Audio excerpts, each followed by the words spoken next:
Music notation software, modern music notation software that is way more efficient when it comes to composing music. It's just the way it is. Technology's gone ahead, but there are still some times when I enjoy writing out my music on paper by hand. And there are some small tricks, some small, more efficient ways to write that I've learned over the years, and so I'm going to share a couple of them with you now. The first thing that comes to mind is maybe the most basic way that the most basic starting point, and that is notes themselves. I tend to find that we want to write notes in these nice, this is the highest line, want to write notes in these nice clean circles that fill up the whole space, which in itself doesn't look terrible, but I think when you have a whole row of them, it starts to look a little bit silly.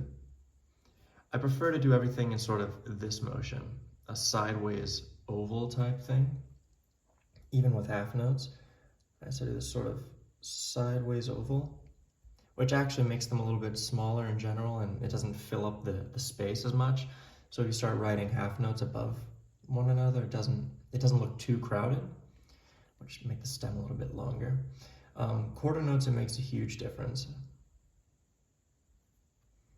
Right, one after the other. These small ovals, again, I'm going in this sort of motion, right? And that's a little too small. I think that makes a pretty substantial difference. Sometimes I write the stems going up like this. Sometimes I write them coming down. I think it just depends on where I am on the page. And when you beam them together, now beaming, this might be a little sloppy than I want it to be. Write the notes first, look at the directions the notes are going, and then do the beam afterwards. That kind of indicates that direction. Not super clean, but you get the idea. Quick tip on beaming. Let's say you have a few different notes across the staff. Let's say you have a note up here, a note way down here. Not super pretty, but you get the idea. Let's say you have notes that are kind of all over the staff, and you have to decide which direction you want the beams to go and how to beam these notes together. Let's say you want a note like these three here. What I do is I find the average. It looks like more notes here are above G than underneath it, right? So we want the stems to go down. So when I know the stems are going down, I go to the lowest note and I do a relatively small stem. And then look for the general direction. Again, these notes are coming down a little bit, down and to the right. And so I kind of want to show that direction. Not perfect. And then I'll beam the three together. And you see a little bit of that, the indication as well, the direction they're going in, downwards. So that's just a little bit of a note. I tend to do this shape, and I tend to beam them this way, with finding the average, and then going to the lowest note, drawing a little stem first. A big thing that comes to mind is accidentals. I think about flats, sharps, naturals. That is, starting with flats, for example, most people, it seems, want to draw flats. They'll write a line, and they want to do this sort of B shape,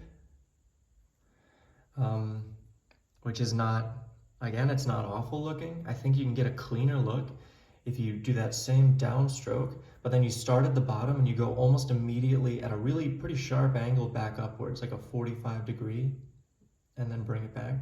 It's a little too wide, but in one motion you go down, pretty sharp angle, and then bring it back in. I'm getting at an angle here.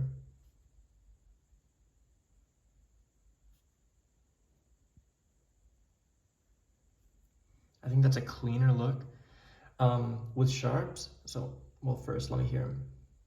Let's say you do a whole key signature with flats, going back up like that.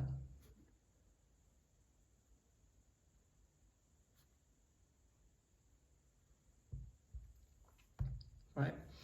The other one, of course, sharps. I think people want to write sharps like this. They want to do two down and two across, which, again, it's not, I can't really do that too well. I'm not used to writing that way.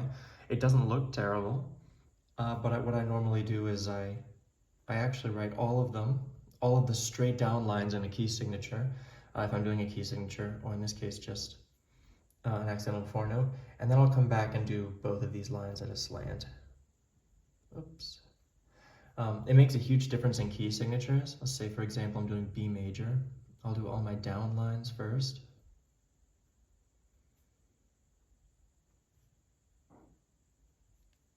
And then I'll come back and do all of my crosses, one after the other.